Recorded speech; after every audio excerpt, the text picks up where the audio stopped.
Trustees to order at 7 p.m. on September 6, 2012. Please join me in standing as James Good leads us in the opening prayer.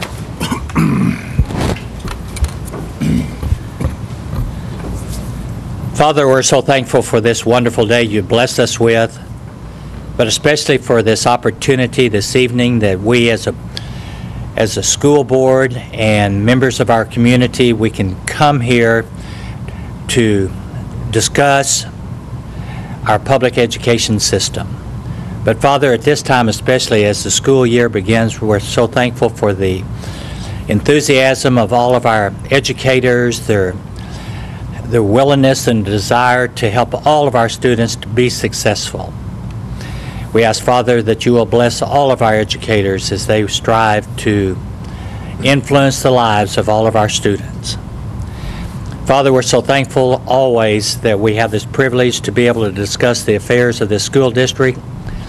We ask always for your wisdom and guidance in all of our many discussions and decisions that we may make. May we always do what is best for all of our students. And Father, help us always to look to you for guidance throughout each and every day of our lives. For this is our prayer. Amen. Amen. Please remain standing as John Matthews leads the board in the Pledge of Allegiance. I pledge allegiance to the flag of the United States of America and to the republic for which it stands, one nation, under God, indivisible, with liberty and justice for all.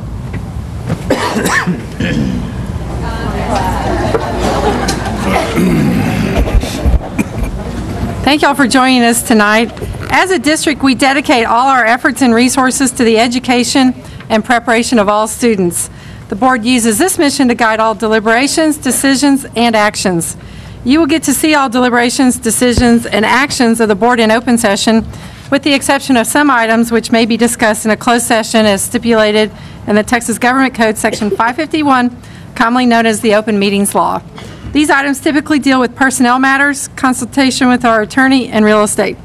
For the record, all the board members are here but Mr. Fleming. We do constitute a quorum, and we can conduct business on behalf of the district.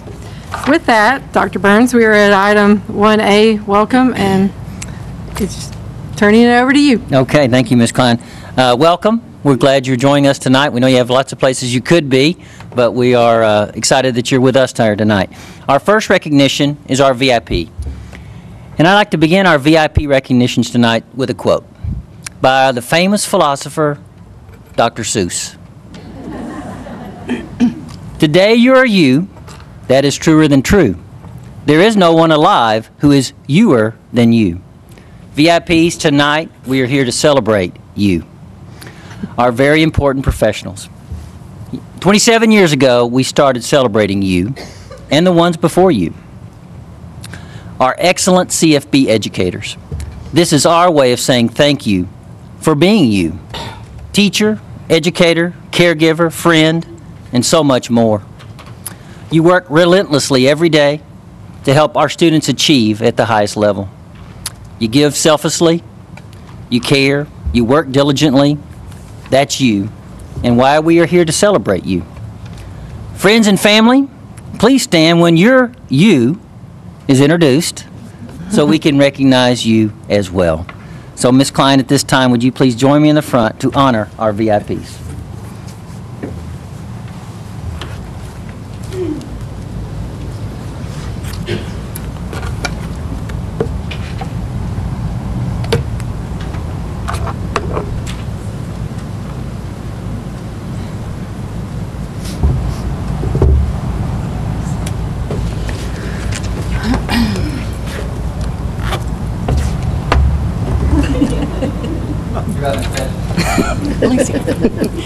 Good evening, Board of Trustees and Dr. Burns. My name is Becky Taylor, Principal of Central Elementary.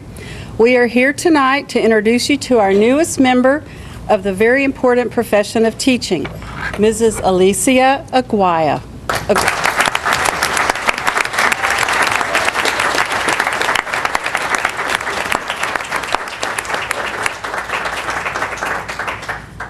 Mrs. Aguayo is a native of Mexico and a graduate of the University of Chihuahua. Mrs. Aguayo is presently a bilingual third-grade language arts teacher in the one-way dual program at Central Elementary. Sometimes in our life, we meet a special person who leaves everlasting impressions on our minds. Mrs. Aguayo is such a person. Mrs. Aguayo has the uncanny ability to establish lasting relationships and connections with her students. One former student said, "Mrs. Aguayo was the one who inspired me to go on in the hard moments." Hard moments for a third grader. But she helped him. Another one said, "Ms. Aguayo changed my life. She helped me go from not liking books to liking to read books." Jasmine said, "Mrs. Aguayo taught me that if you believe in yourself, things would be much easier." Her colleagues admire Mrs. Aguayo. She is known as passionate, giving, enthusiastic. She works tirelessly to improve her craft and to integrate best practices in all lessons. Mrs. Aguayo has a contagious personality that brightens everyone's day. One of her teacher teammates said she even manages to make after-school duty in 100-degree weather enjoyable with her laughter and silly dance moves. It is an honor and privilege to know and work with Alicia Aguayo. Her impact on the lives and education of the students at Central is without measure. She does not seek out attention or adulation. She simply goes about the business of helping students reach their highest potential. Alicia says her goals in teaching are to instill a passion for learning in her students' hearts, set high expectations for them, teach them how to believe in themselves, and let them know that they are capable of accomplishing anything. It has been said that a good teacher is like a candle. It consumes itself to light the way for others. Alicia is that good teacher. Thank you, Mrs. Aguayo, for making CFB and Central Elementary your professional home.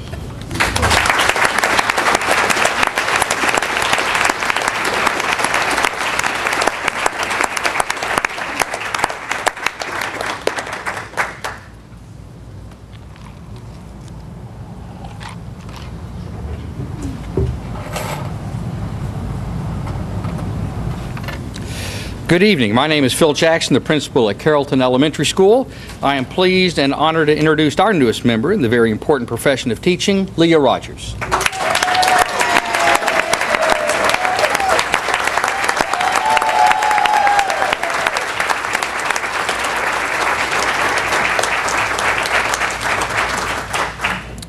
Miss Rogers is our school librarian, but to pigeonhole her as just a librarian is unjust to what she means to our Carrollton Lions. She does indeed do all those things you would expect of a librarian. As one fourth grader puts it, Miss Rogers is a very nice person because she helps people look for the right books. She tells us the stuff about the book fair, and she tells us where the books are. Another student, Brandon, goes on to say that Mrs. Rogers is well trained, and she is really helpful to students and to teachers. I think we all agree with these students' assessments of Miss Rogers. In addition, Miss Rogers also coordinates our morning announcements, gives a hand to our students with special projects, helps translate parent conferences, provides an abundance of technology assistance to teachers, and helps everyone find just the right resources for the lesson at hand. Perhaps another student, Esteban, summarizes all of what Miss Rogers means to us when he says, "You deserve to be the best teacher because you fix the mess that we do." In nominating Miss Rogers as our VIP, her teammates created this acrostic using Leah's name. L is for lovable and likable. E is for enthusiastic toward the school community. I is full of ideas to enhance learning. A is simply for awesome. Carrollton Elementary and CFB are proud to honor Leah Rogers as a member of the very important profession of teaching.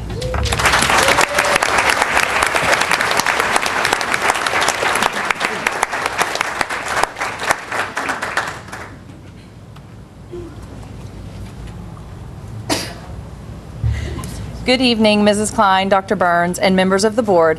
My name is Susan Machayo, principal of Farmers Branch Elementary. I would like to introduce you to our newest member in the very important profession of teaching, Mrs. Sarah Hamilton.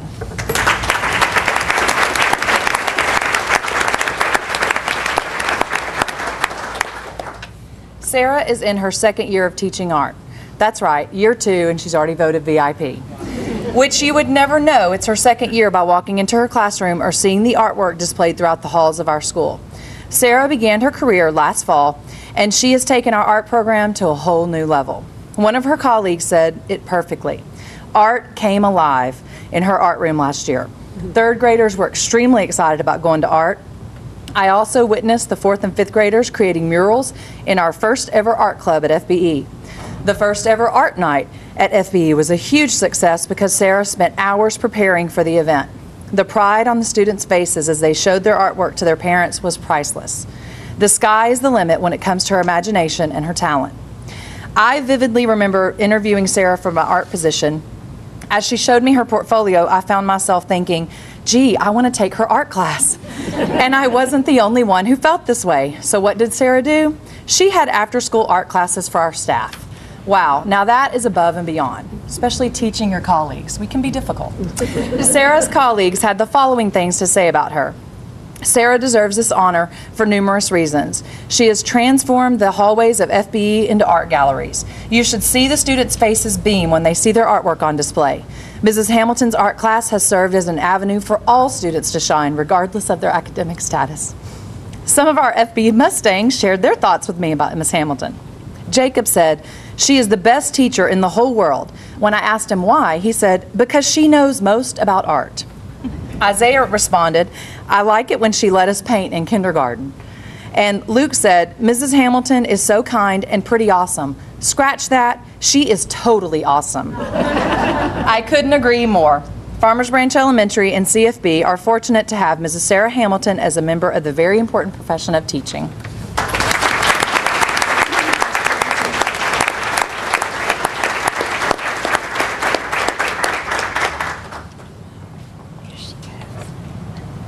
Good evening. I'm Penny Coney, principal of R.E. Good IB World School. We are here tonight to recognize Julie Harris as a member of the very important profession of teaching.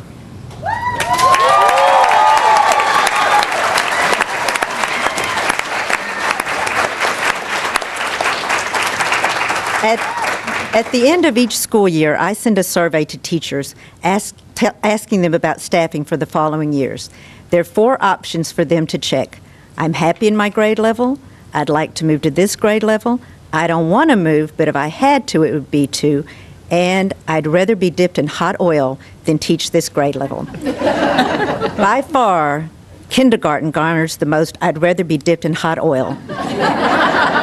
I think that's because we all know that while it's true they are so cute, they're a lot of work. Being a great kindergarten teacher requires someone with an infinite degree of patience for runny noses, untied shoes, hearing your name called 1,000 times a day, and answering questions totally unrelated to what you're trying to teach. Ms. Harris does that and a lot more, and every year she pleads to stay in kindergarten. And what lucky little kindergartners she has. They are welcome to a classroom that makes it impossible not to be excited about learning. Not just because it looks so great on the outside, but because of what Julie gives to each and every one of her students on the inside. The confidence to be a risk taker, the pride of accomplishment, the respect and celebration of our diversity, and the pure joy of being a 5-year-old that loves to learn and especially loves the teacher.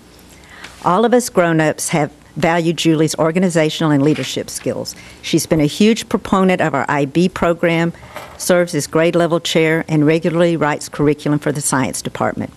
She was born to be a teacher, and we are so fortunate she has chosen Good to be her home.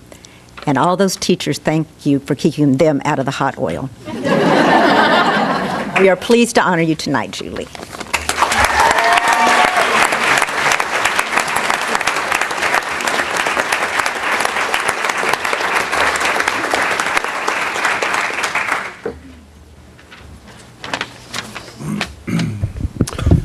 Dr. Burns, Ms. Klein, board members, good evening. My name is Matt Warnock. I'm honored to serve as principal at Barbara Bush Middle School, IB World School, and I'm honored to present to you Ms. Christine Towndrow as a member of the very important profession of teaching.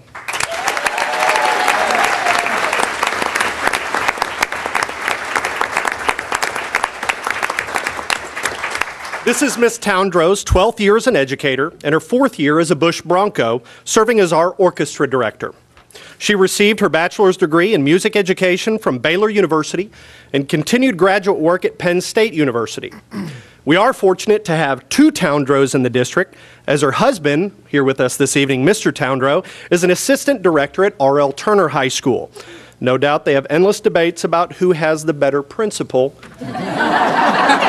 And we know the answer to that, right, Christine? She's not here. You can say it. It's okay. Miss Towndrow is routinely one of the first teachers in the building and often the last to turn out her lights. She works tirelessly to improve her award-winning orchestra program, work with her orchestra students, and the school in general. She's a familiar face at most school events and an avid supporter of all of our school programs. She is what we call in the administrative ranks a go-to person. When we need someone for anything, and I mean anything, she's one to call. And she does it all with a bright and cheery attitude and always a smile to match. When asked, her colleagues overflow with words when describing her. They had this to say: Christine is an extremely dedicated teacher. She strives to help all of her students achieve success. Miss Towndrow exudes passion and empathy for her job as well as her students. This is evident from hearing her talk to and about her students. Her attention to detail and organization is impeccable, but she is always willing to drop whatever it is she is doing to help a student, and not just her orchestra students, any student in the school. When I spoke with her students about her, they had the following to share. She made me smile every day, going on 3 years this year, and I can count on her to bring happiness to my day. She not only teaches you how to play an instrument, but she teaches you how to be a great person. What I will remember most about Miss Towndrow is her laugh, because it's hysterical. And my favorite, from one of our adorable little English language learners. What I will remember most about Miss Towndrow is she is nice, good teacher, believed, smile face of Miss Towndrow, nice words, good talking.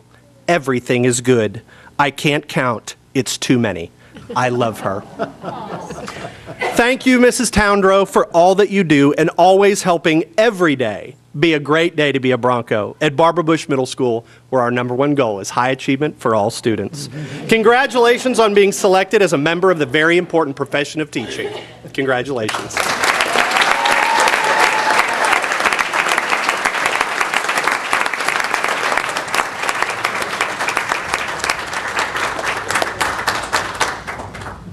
Pretty impressive group of yous, huh? Our next presentation, we always like when people bring us checks, especially big checks.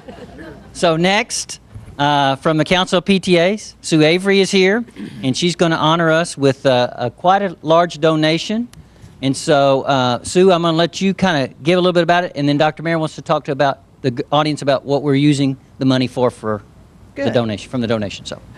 Good evening. I am Sue Avery. I am the Council PTA for Carrollton-Farmers Branch forgive me, I've been talking for 2 days about PTA. I'm the Council President for Council PTA for the Carrollton-Farmers Branch Independent School District. And we value the partnership that we have with the school district and with our school board. And we want to give you a brief rundown of where we are this year. We're starting our year. Our main purpose is advocacy for our children. And because of that, this year's goal or theme for PTA is Get Connected. So you're going to be hearing a lot more about getting connected this year. We have 36 local PTAs in our district. We have 21 council board members at this time. We have 6,700 members in our school district that belong to PTA. We train at all levels. We have council training. We do local training. We have 2 training sessions to go this month for our local PTAs. We have had 18 board members from local PTAs that went to Austin this year for training. That was for 3 days in Austin about all types of subject, leadership training, parent ed. We'll continue to do that. Next year, the Texas PTA training will be in Dallas, and we hope to see even a greater turnout from our Carrollton-Farmers Branch PTA leaders. We support, through our council, students, teachers, and our local PTAs. This past year, we gave away $10,000 for student scholarships, $2,500 in training and grants to the local PTAs, $9,500 in teacher grants. We have our 12th annual Gently Used book sale coming up next spring, and we hope that it continues to be so successful because that's what's funding all of these grants and the efforts, the work that we do. Tonight, on behalf of all of our board and our school volunteers that support this book sale, I have several board members. I have our board chairman our Gently Used book sale chairman here. We would like to support the district by giving back and presenting you with a check for $20,000.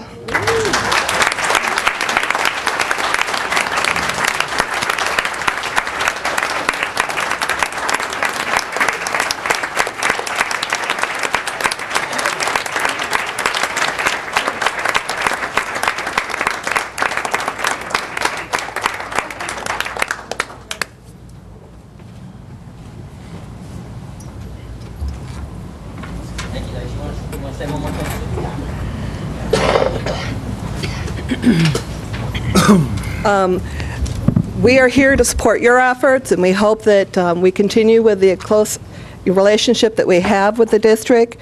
We have changes coming all the time in PTA, and I know that there's changes coming in the district, so there's always challenges ahead. And we look forward to working with you guys on another year. We look forward to having another book sale this spring, and I think that we can all agree that our objectives, which is taking care of our children and supporting the children of this district, is our first priority. Thank you.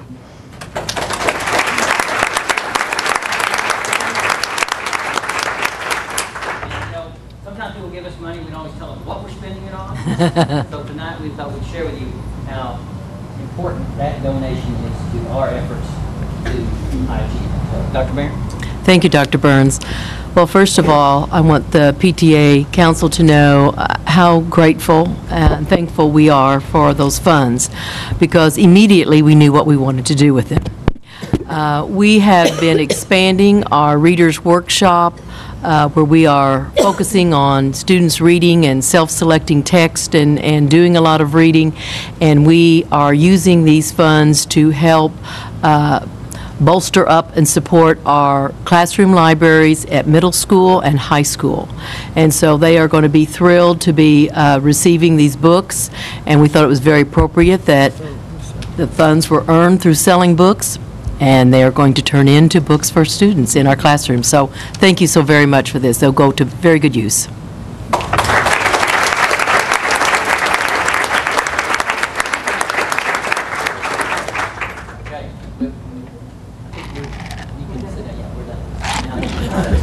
Tony, you wanted the microphone more than once tonight? That's like the sequel.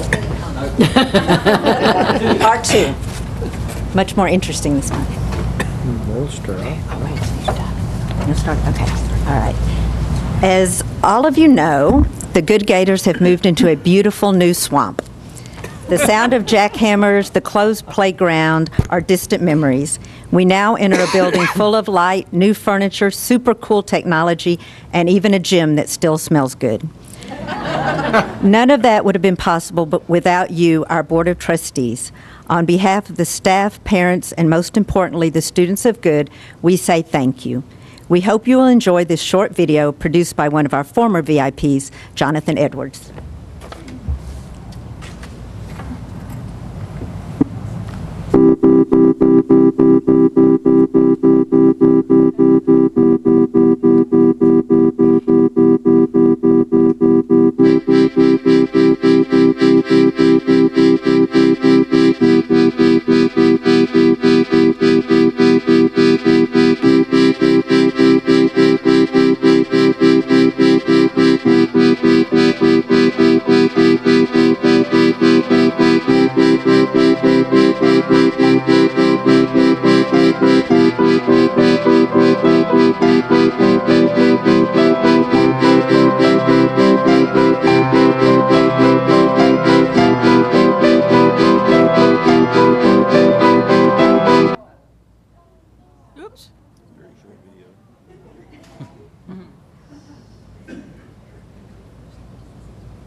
Ms. Klein, we do have some announcements, but while Ms.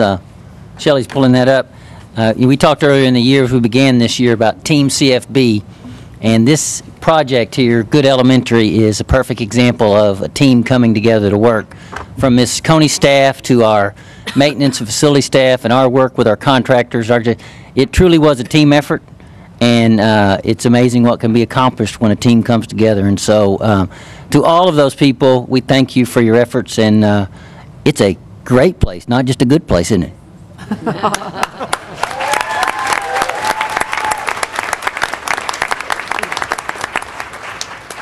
Okay, Ms. Klein, members of the board, we do have some district announcements we'd like to share with you and the audience tonight, and those are courtesy of our R.L. Turner AMAT Academy.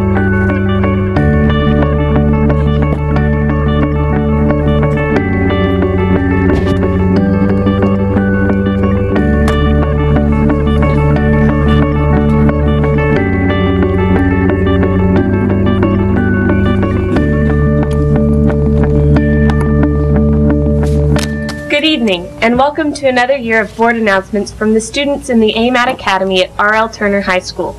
My name is Sarah, and we are really excited to kick off the new school year with all the important news you need to know about the best school district in the state of Texas. We hope everyone enjoyed their 3-day weekend.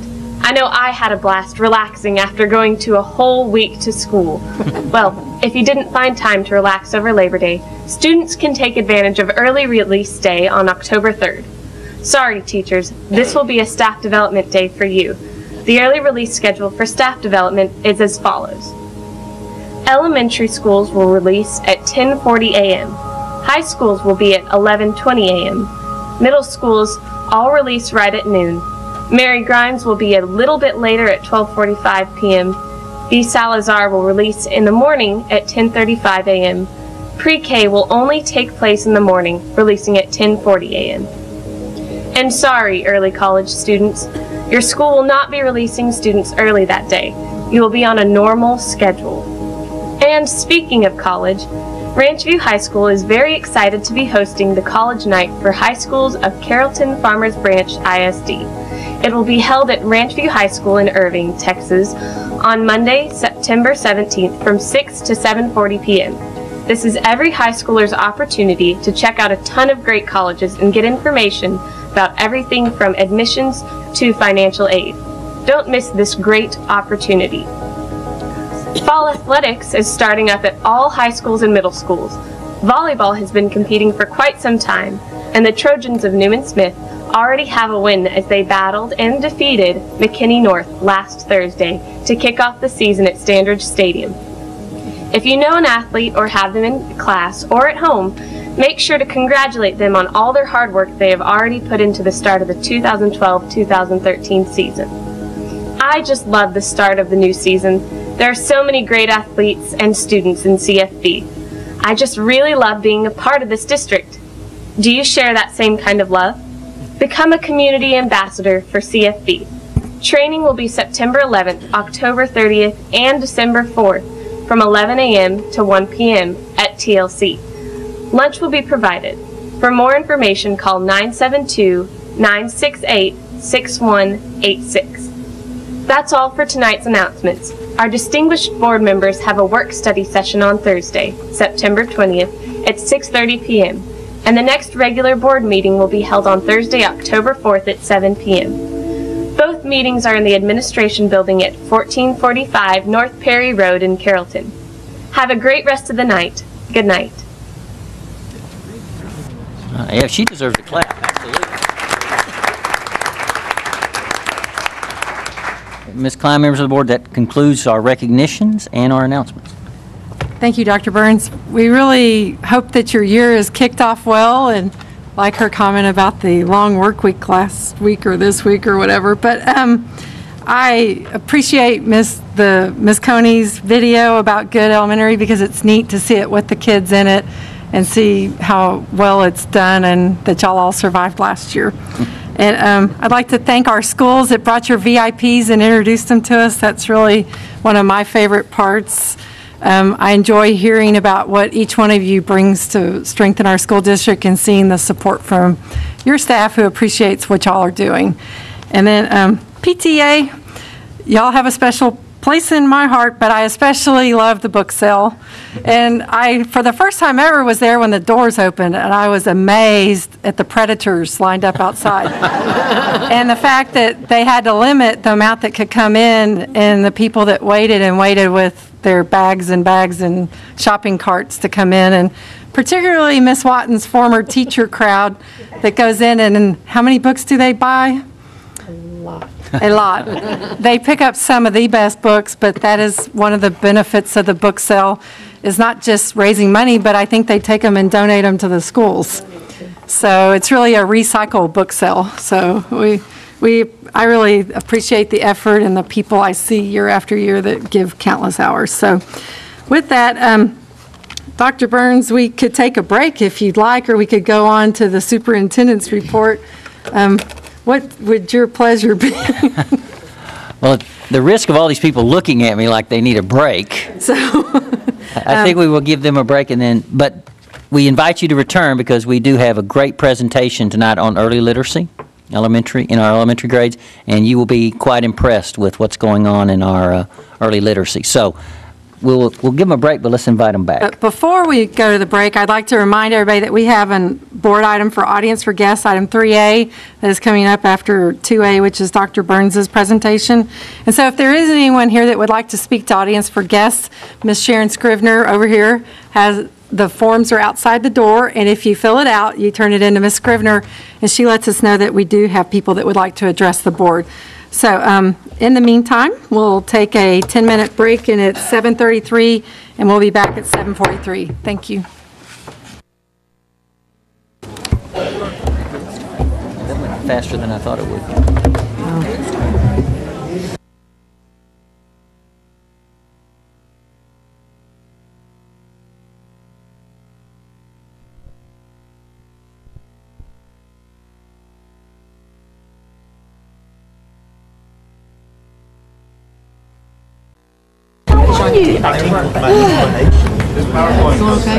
All one, right?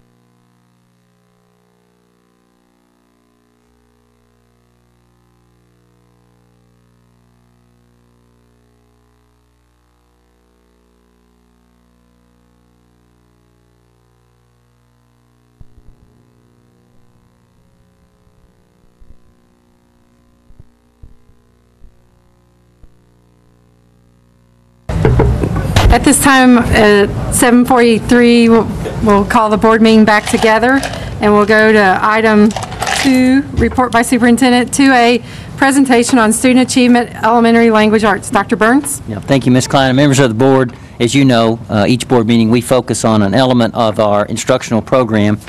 And certainly to reach our goal of high achievement for all students, elementary language arts is critical. And we are very blessed in this district that we have one of the most highly qualified, I would say, and knowledgeable people regarding elementary language arts. And that's our Director of Language Arts, Ms. Susan Kelly. So, Ms. Kelly, would you come up and enlighten us, please?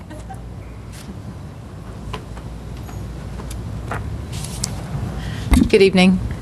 I'm here this evening to talk with you about what the Elementary Language Arts Department has been up to for the last year. I want to share some ongoing projects that we've been working on, as well as some new endeavors that we put into place to help us with our goal of high student achievement. But before I do that, I want to share some sort of startling facts with you. We've known for a long time that if students don't read on grade level, at least by third grade, that they're going to struggle with fourth grade and fifth grade. They're probably going to struggle at middle school and probably struggle at high school.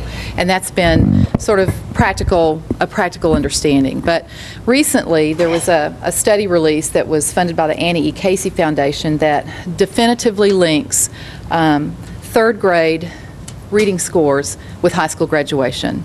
And essentially what the study says is we can predict with about 70% accuracy high school graduation rates by looking at third grade reading scores. That's pretty significant. If a student isn't reading on grade level by third grade, their chances of graduating from high school are greatly reduced, and if you throw poverty into the mix, the chances of graduating from high school go down even further. So those are pretty sobering statistics there. What you're looking at here is sort of a national representation of any given third grade classroom. So if you look at 100 third grade students, what you're going to find is about 13 to 14% of the students are reading below grade level as they enter third grade. 16% of the students are reading about on grade level, 22% a little bit above grade level, etc. So it looks as though we're doing a pretty decent job with a majority of students, but about 27% or so of third grade students we're not doing such a good job with. And 13% of those kids are reading far below grade level. They're really, really, really struggling. So our tendency, I think, is to think that although we know there's a fairly wide range of reading ability in any given elementary school classroom, it might be even wider than we thought. This is not our district. This is not. No, these are national numbers. National averages. And of course those percentages would change from classroom to classroom. So when I think about those national numbers and I take it down to an individual classroom, here we have 24 students in a generic third grade classroom. And if I think about those students that are reading below grade level, the numbers of those students in this particular classroom looks like this.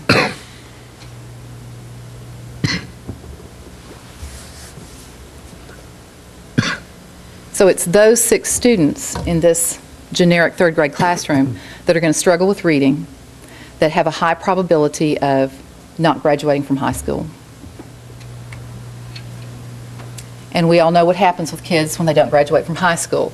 It's these 6 students that will have higher unemployment rates, that will not have opportunities for higher pay, that will have a greater need for public assistance, and that are probably at risk, a greater risk for incarceration. So these are generic kids, and this is a generic third grade classroom. But behind every single one of those X's and behind every single one of those little black representative kids is a real face and a real student and somebody's child. And so I have to think to myself, which one of these children would it be okay for me or for anybody to not graduate from high school? So I feel very strongly that it's our job to ensure that, given all that information, that we ensure that kids are reading on grade level at least by third grade, and probably sooner than that. There was another real interesting study done about 17 or 20 years ago by a guy named Keith Stanovich, and he did some research on young kids that really struggled with reading. And what he discovered was those kids that failed to read early on, that were having difficulty, didn't read very much. And those kids that, this is kind of a no-brainer really, but those kids that succeeded at reading read more. And so what happened was the rich get richer. Okay, so a student that is reading at average levels in first grade, right about here, and a kid that's reading at below average first grade levels, the gap between those two students is here at the beginning of first grade, and at middle of first grade it looks like this, and by the end of first grade it looks like this, and by second grade it looks like this, and by fifth grade it looks like this. And it's too hard to catch kids up by the time the gap is this big. So the idea is we've got to do some intervention early on because third grade reading matters. So what we've decided to do is focus on training for kindergarten, first, and second grade teachers to help them really deepen their knowledge and understanding of early literacy and how students learn how to read and reading process and how to give kids formative feedback when they make mistakes and when they get stuck when they're reading. And so the training that we're doing this year specifically, or this semester specifically, is with first and second grade teachers. And as a matter of fact, this week I just got through with the first round of training with those folks. We're doing embedded training, which means that we're providing substitutes, half-day subs for teachers. We're bringing them on site to an elementary school. And this particular training we didn't, but we will in the future, work with real kids. And I conduct the training and I give teachers feedback about how it is they're working with students. Next semester, we'll work with kindergarten teachers in the same way. So teachers will have 3 rounds of training, and in between those training rounds, they'll have some homework to do. So I assigned homework today to first and second grade teachers, and they'll be supported in the work that they're going to be doing in between trainings with the coaches that are on their campuses and with the language arts specialists. So we're really, really focusing on guided reading training with these folks. Guided reading is small group instruction because we know that that's where we're going to get the biggest bang for our buck. When working with small groups of kids, we can differentiate instruction and we can provide just right instruction for those kids that especially are struggling.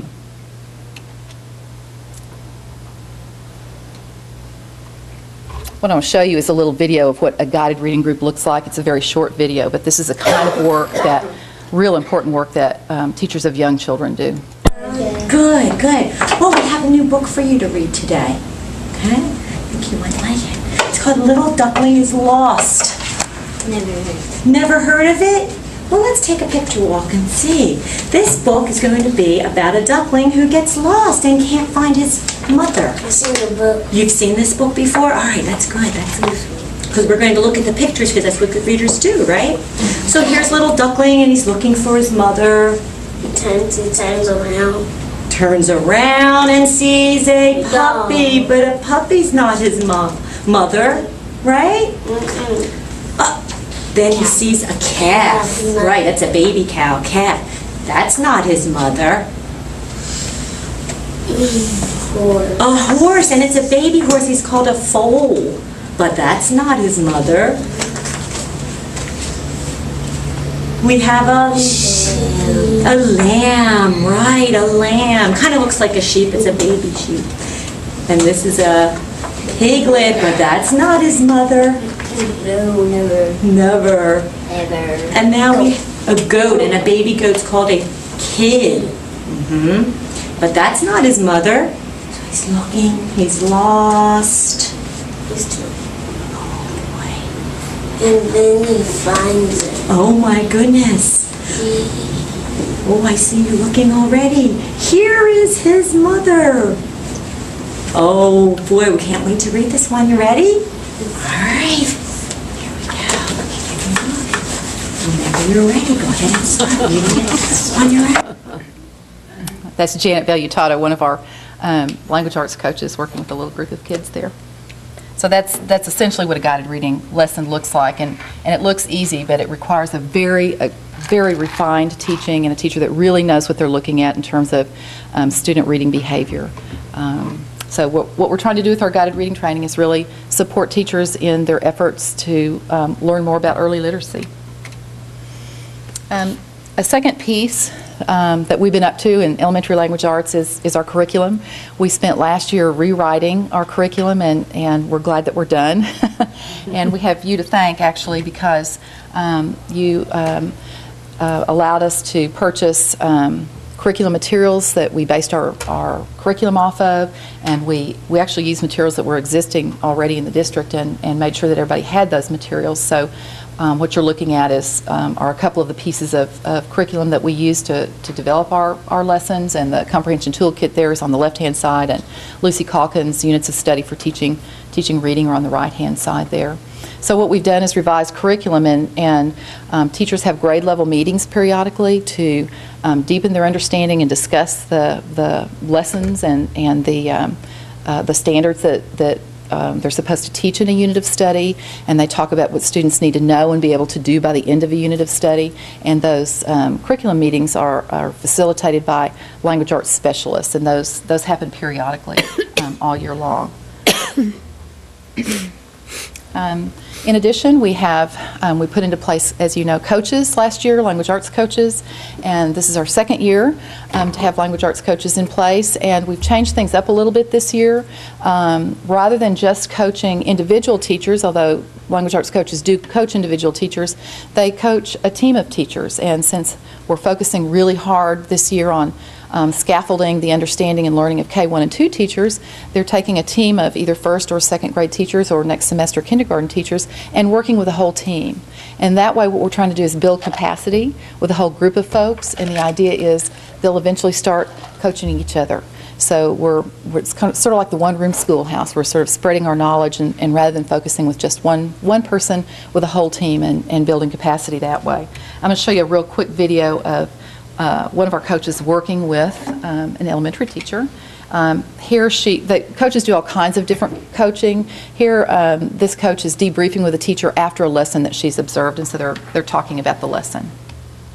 Let's revisit your mini lesson today. You were teaching your second graders all about nonfiction text features. And it was real clear when I came in that this had been a series of lessons, because I could tell from the anchor charts around your room you had already introduced table of contents, index, glossary, and that's what they had been working on. So over the series of lessons, what do you think your children have learned about nonfiction?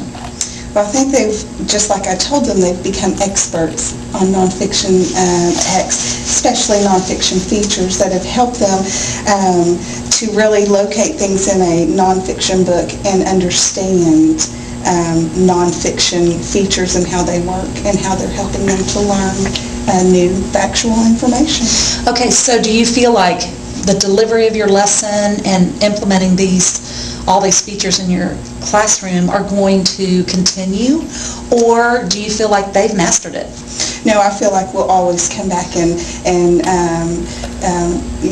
look at it, revisit, discuss it. It'll be a daily discussion that we'll revisit. Because you're going to continue with nonfiction. Sure. So that's really important.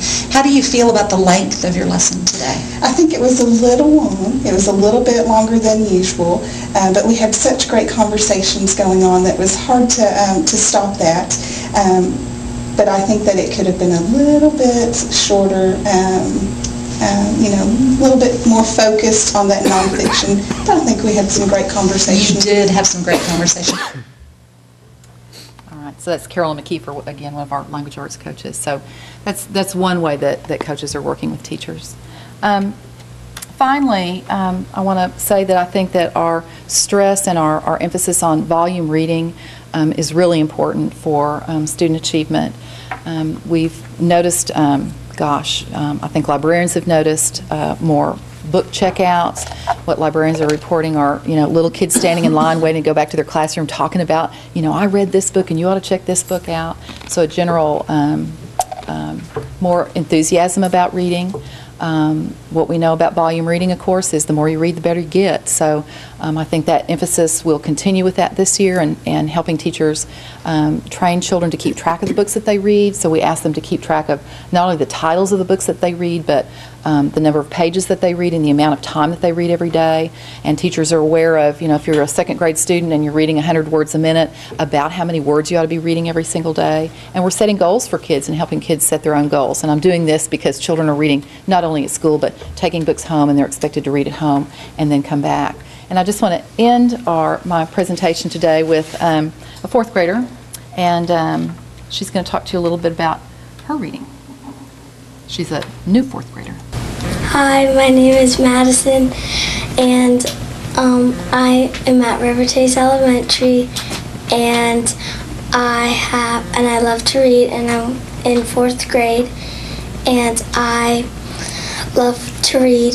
So I'm going to tell you about a few books. These books I've read during last year. I had a reading log, and I also read these books in class and at home.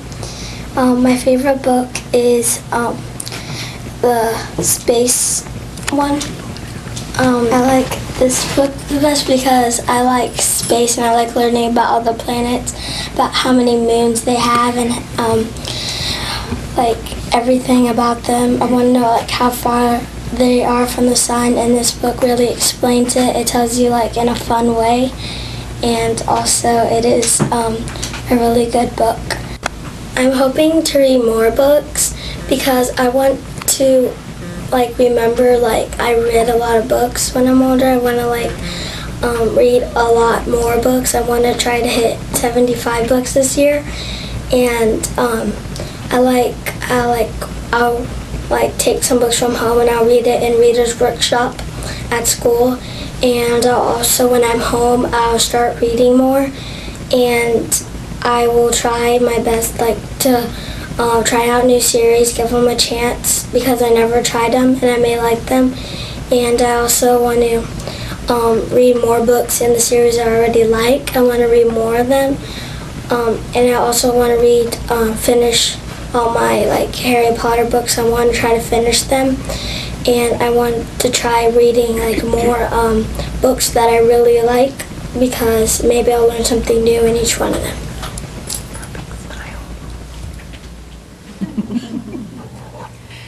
Thank you. Dr. Mayer? Thank you, Susan. We have a relentless pursuit of a goal in this district, and that is to make sure that all of our students are reading on grade level. There is no doubt that reading is essential to academic success, and you can talk to any reading expert, and when you talk to them, they will tell you K-1, 2. We could get all the K-1, 2 teachers in a room, and we should have a great big celebration and a pep rally and let them know how important they are, because they are launching so much in this district. Our future test scores, how these students are going to perform, whether they're going to enjoy school. It's so important in K-1, 2. And that's why we are focusing so many of our efforts to K-1, 2, coaching, Susan's time in training. We are really doing that because, as she says, that looks really easy. But I started my day today with Susan at McWhorter Elementary and listened to her conduct some training, and the nuances and the language you use and exactly how you're teaching what moves at what level, they're also critical. Susan said a statement in passing that caught my attention, and I wrote it down. Because she was talking about teaching a student at a certain level, and where you wouldn't go above that level, you needed to aim right at that level, because if you get too far out, it is confusing. And she said too much teaching is just as damaging as no teaching at all. So it's very sophisticated, the teacher moves, the language they use, so many things are complex. And those folks need to understand. I said to them today, sometimes we might think that when kids walk across the stage, what they'll remember most is who they had last year, but you are the person that put them on that path to be able to walk across that stage. So they're very important. I also just want to say how much this woman, Susan Kelly, has done. This is the beginning of her 3rd year in this role, but she has done the work of I don't know how many people in this short time. You know, she usually says to me, when I say, how are you doing, I feel like I'm running down the street with my hair on fire. keep going, just keep going, you know. But she's done a tremendous job, and I think has put us on the path to be able to get to this goal, because we now have some nationally normed data, which we didn't always have in our MAP test. You have approved MAP testing. So in second grade, we can see if we are meeting national norms with reading, and so we feel very good about that. I also want to say that Tracy and Susan together are a combination that's dynamite. They've been both very, very instrumental in the whole infrastructure that we have built, instructional infrastructure we've built around our elementary literacy and math, and I think it's an investment that we will continue to see pay off.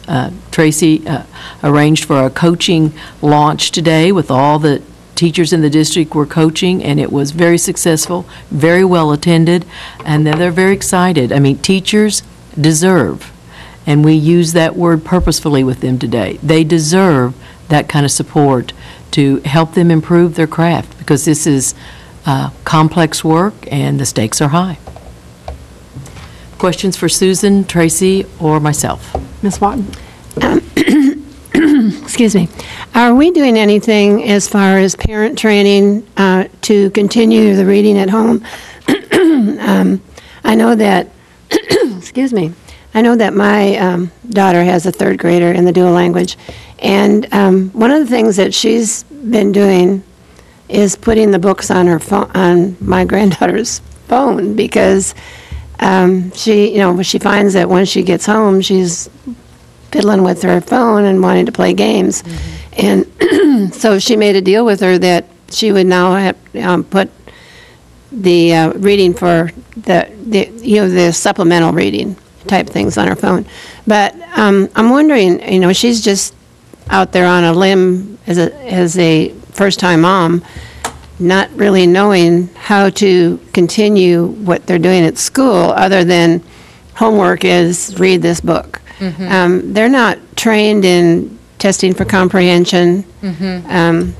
It's more or less, okay, it's time for you to read so many pages of your book, mm-hmm. blah, blah, blah. Mm-hmm. So I'm concerned that, especially with new parents, that they really don't have, I think that many parents are aware that it's important to let their children read to them or have them read to the child.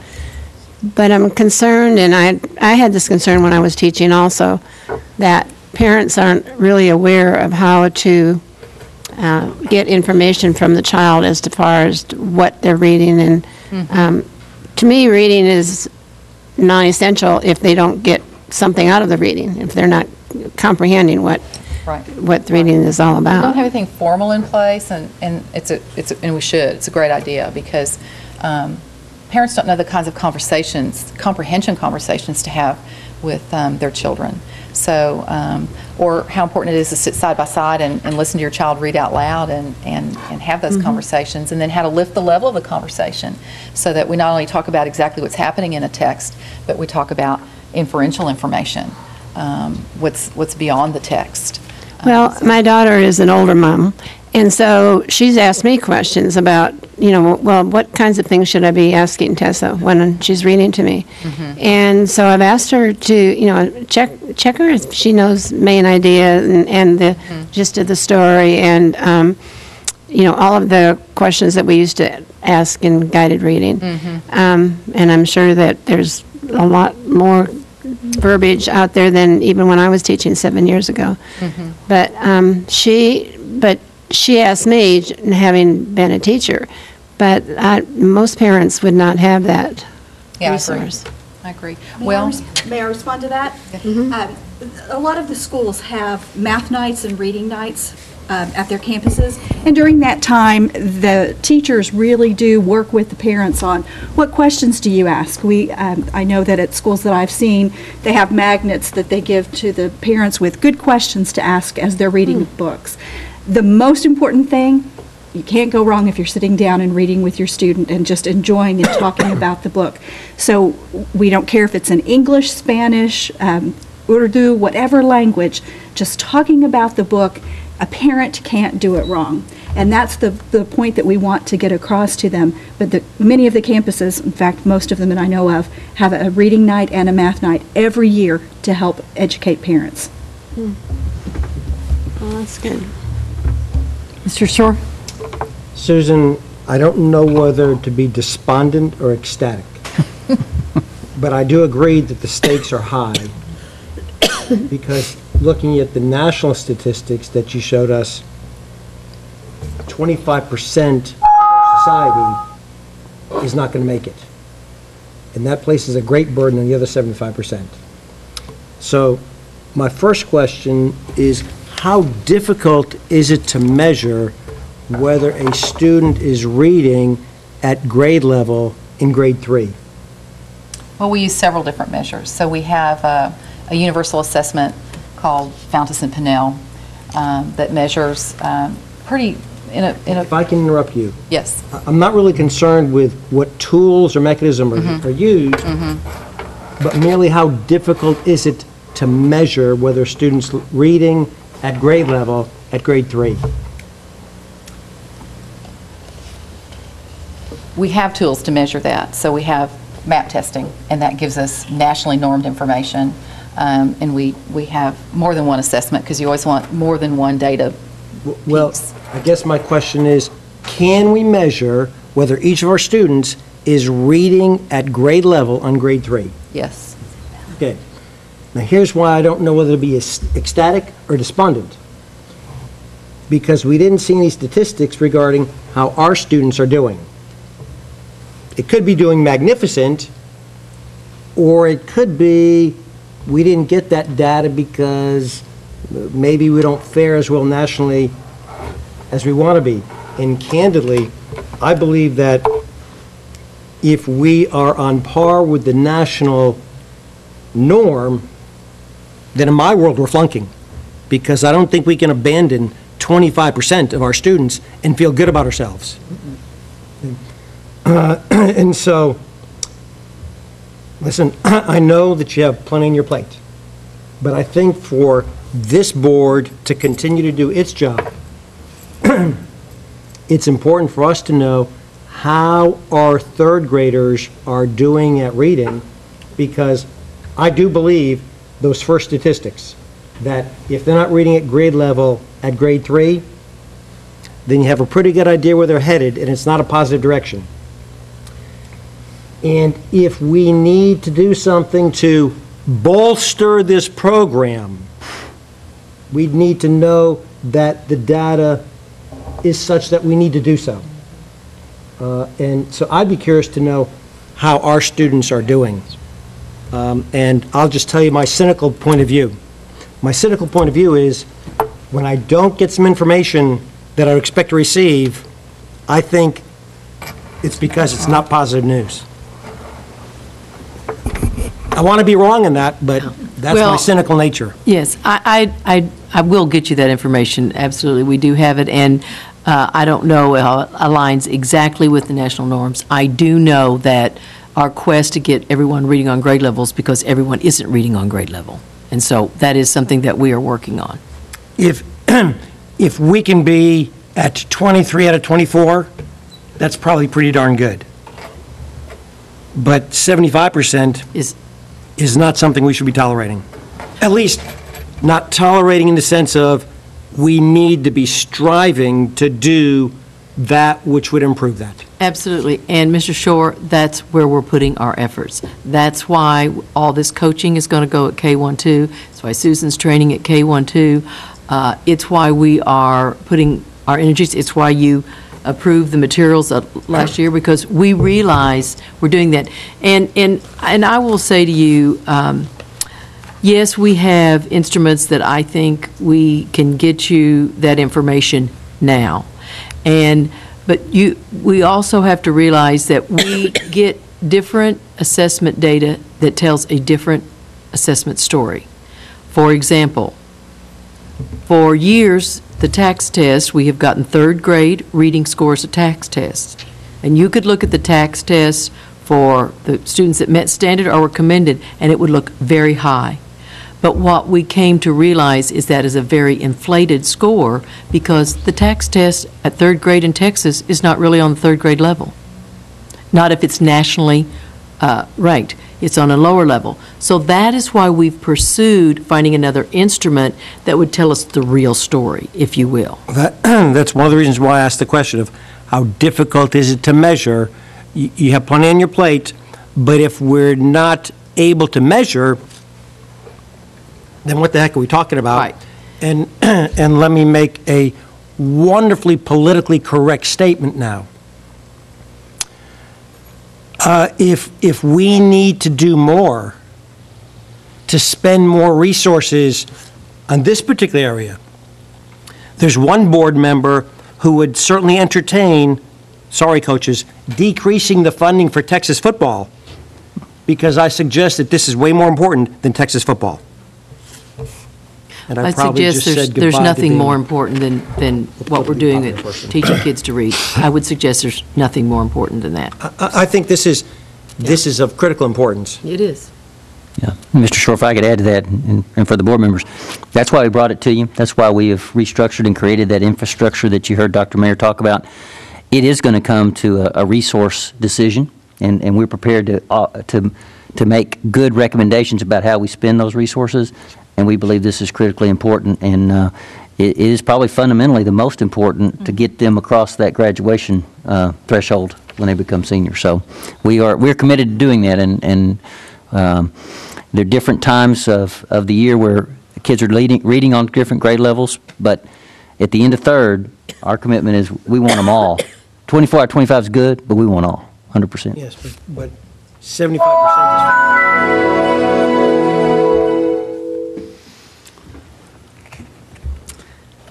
I like the part where you went over the coaching. I think that we have high goals for high achievement, but if you don't give people the tools on how to improve, then it's hard to expect it. And the coaching is a good part to learn about. Absolutely. And I like the example. Thank you. Are there any other comments from the board or questions for Ms. Kelly? Good report. Okay. Thank you. Thank you. Thank you, Susan. Ready for consent? Well, Or audience for guests, I'm sorry. We will continue with item 3A, which is audience for guests. Are there any audience for guest items, Ms. Scrivener? Ma'am, there are not. Okay, so then that takes us to item 3B, consent agenda. Consent agenda is a mechanism that the board uses to approve a number of routine items together with a single vote. In compliance with the Texas Open Meetings Act, the public notice for this meeting includes the list of all consent agenda items, and the board has been provided ample information about these items in advance. Prior to any action taken on the consent agenda, board members may request withdrawal of individual items for clarification or discussion. Board members, are there any items to be removed from the consent agenda at this time? Ms. Klein, administration would like to remove 6 for Okay. a comment. Yeah.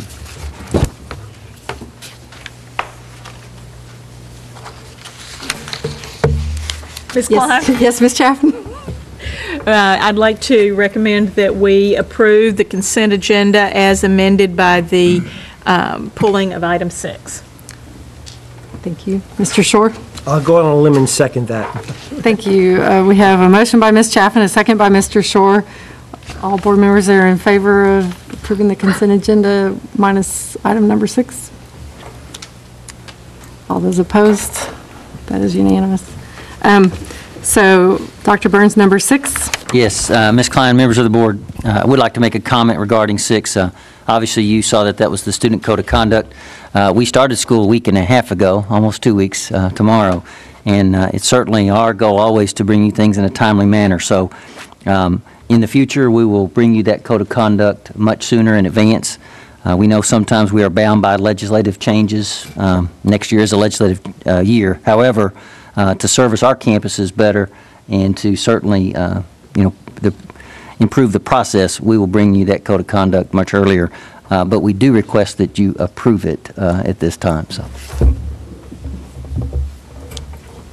Mr. Shore? First off, Dr. Burns, I appreciate very much your comment that the code of conduct will be brought to us in advance of school year, recognizing that sometimes there's a higher authority that imposes matters on us. With that comment, I move that we approve item 6, the 2012-2013 CFB District Student Code of Conduct. Thank you, Mr. Shore. Second. Thank you, Mr. Matthews. So we have a motion by Mr. Shore and a second by Mr. Matthews. All those in favor? All those opposed? At this time, that takes us to item C. Consider approval of resolution concerning high-stakes standardized testing of public school students. Dr. Burns? Yes, thank you, Ms. Klein and members of the board. There's been a lot in the press. You've heard about Texas accountability system and the testing and some of the pluses and the minuses. Our organization is certainly wanting to continue to improve how we measure success and measure academic achievement, and so we are bringing to you tonight a resolution regarding that. I'm going to let Dr. Mayer tell you a little bit more about it because she's the expert, but it is a resolution that we believe is in the best interest of students. So, thank you, Dr. Burns. The resolution comes from the Texas Association of School Administrators, TASA, and we have a lot of school districts. I believe in July it was 580 school districts that have already adopted this resolution about high-stakes testing. As Dr. Burns indicated, we believe in accountability. There are some good things that occur now due to our accountability system that did not occur before our accountability system. Having said that, however, too much of a good thing can be too much of a good thing. The pendulum has swung at a pretty large degree to the other side, to where we spend a lot of time testing. And the feeling is everything cannot be measured on a multiple choice test. Everyone feels a certain amount of responsibility, obviously, to make sure students are prepared to do well on the high stakes test, because they are high stakes. Students don't get to graduate unless they're successful, and will be successful on 12 end-of-course exams. So what we're trying to say in the resolution is that we understand the importance of accountability. However, we also understand that things such as innovation, creativity, and some of our other critical thinking skills that we're trying to teach students always can't be measured. And we don't want to have so much testing that teachers feel pressured not to address those things. In CFB, we have always stressed a balanced approach. Yes, it's our responsibility to prepare students to be successful on high-stakes testing.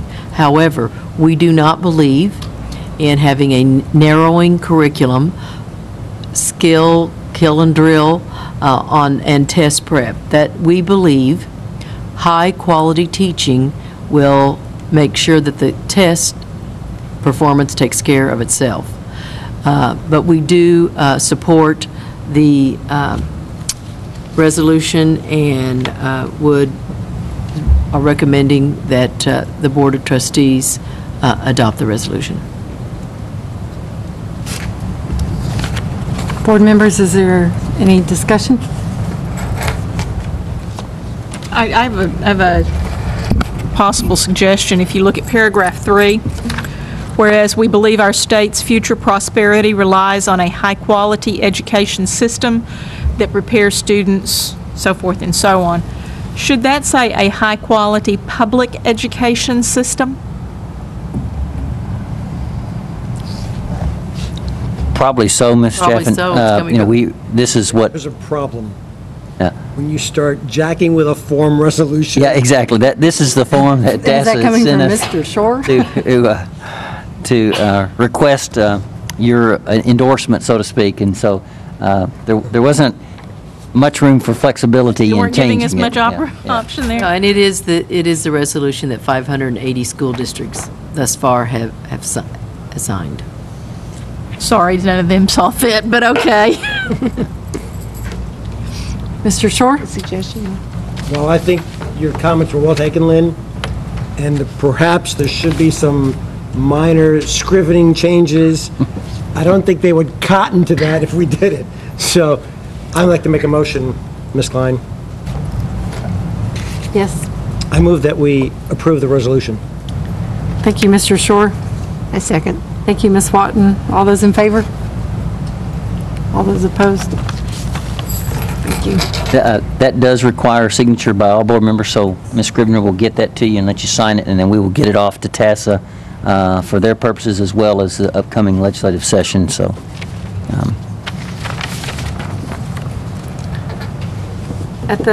At this time, we're at item 4A, comments from board members regarding posted agenda items. Board members, are there any comments regarding? I think Mr. Good and I were talking about item C prior to the meeting, and I think he had a good suggestion that in addition to the resolution, that we encourage as many people as possible to write individual letters to our legislators, encouraging them in this same direction. Because a letter from not necessarily board members, but especially parents and interested parties means a lot more than what we have to say. I wonder if it would also be of value to encourage chambers of commerce, various civic organizations like Rotaries and absolutely Lions clubs and things of that nature. Mm-hmm. Absolutely, yeah. I think just an awareness, and then certainly coming up on a legislative year, Right. there'll be opportunities for us to express that and talk to them about it. And as business people, they need to know Right. how we feel. Absolutely. Thank you, Ms. Watton. Hearing no more comments, at this time, we'll take a brief recess and reconvene in 5 minutes. It's 8:27, so at 8:32 for agenda item 5, which is closed session. Closed meeting is authorized under the Texas Government Code, including but not limited to Section 551.071, consultation with attorney, 551.072, real property, 551.074, personnel matters, 551.076, security devices, 551.082, school children, district employees, disciplinary matter or complaint, 551.0821, personally identifiable student information, 551.084, investigation, 5A is annual evaluation of superintendent. So at this time, we'll take a 5-minute. Under the personnel. Under the personnel one, which is 551.074. So at this time, we'll take a 5-minute break, and after the closed session, we'll be reconvening in open session after that. Thank you.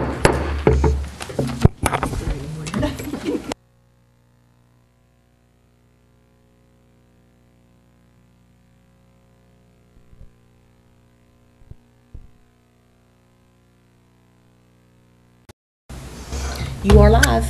We ready? Okay. We're ready.